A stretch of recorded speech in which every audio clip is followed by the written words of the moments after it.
If you're newly diagnosed with cancer, there's 3 questions to ask. And if it's a loved one who's diagnosed and you want to ask for them, that's always welcome. Because when you first are diagnosed with cancer, you're told you have cancer, it's kind of hard to comprehend. I know that when I was first told, I couldn't even remember what kind of cancer I had. I'm like, what do I have again? What do I have? Of course, I was very, very, very sick, curled up in a little ball, not able to even look at the people taking care of me for the first 2 days. If you're newly diagnosed, these are 3 questions you've got to ask your doctor right away.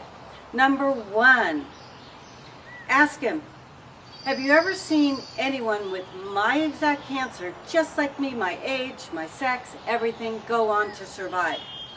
And they're going to say yes, because there's got to be at least one person, and then you decide you're that person.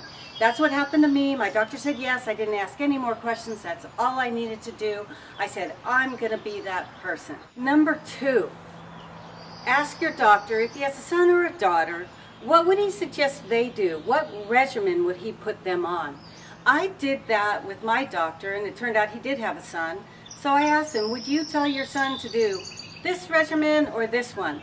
And of course, I did the one he said he would have his son do, because I figure he's going to give his son exactly the very best treatment. Number 3, ask your doctor if there is a support group that he suggests you go to. I never went to support groups, all my life.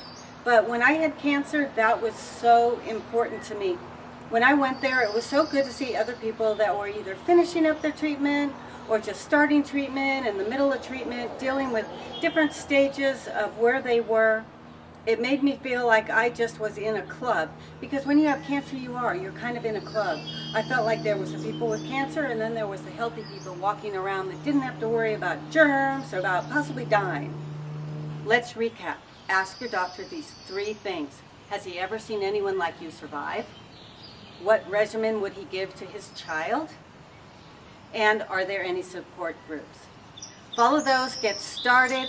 I know you can do it. Stay positive. Don't listen to anything negative. You are not a statistic unless you want to be one of the survivor statistics. Bye.